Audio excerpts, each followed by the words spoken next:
Ang Diyos nga mo gilagaran ito is the same yesterday, today, and forever. Dili mo po ang iyang kamot aron dili kaniya tabangan. Kung dili mo sa bungol aron dili makadungog sa mga pagampo. Kung sa punake problema tayo sa pagampo.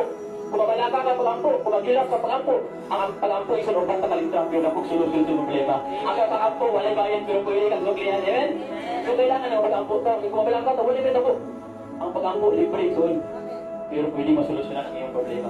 Kaya hindi mo pag-ampo sa matarong na tao, dapat kayo buwan. So, kung na yung mga problema, dapat ang pag-ampo, nagsunod ka, wala bayan. Pero pwede kang suplihan. Amen ba? So that's why, if you are in a situation karoon na nahadlok ka, balaka ka, na feeling di mo kagibiyaan na ka sa Ginoo, tungkol sa mga problema ng mga pagdiyan. Feeling di mo ipatagda na ka, feeling di mo gitagdan sa kayo, so feeling rin di mo. The God from yourself, feeling mo kung ang iyang kamot, nagulog ka na luwakon. Amen? That's why the Bible says na, sa 2 Corinthians 5:7, that we need to walk by faith, not feeling. Kaya bakit feeling na natin mo kagibiyaan ka? Feeling na natin mo kagipasagdan ka niya.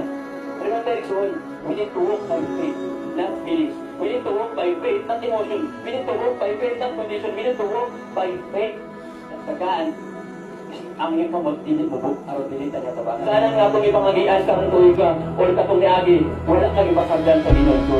Kaya ang Diyos, hindi na kabal mabiyak. Amen? He will never leave us nor forsake us. Kung wala ka biyahe sa Ginoo sa una, never ka biyaan sa Ginoo ka rin doon. Kaya ang kamot sa Diyos, dili ko kung aron dili mo luwas sinuwa. Dili ko sa bukol aron dili mo tubag sa mga pag-ampoy. So that's why ilailaha ang Diyos na mo gilagaran. Ilay tapat ilailaha ang Diyos mo gilagaran. Amen?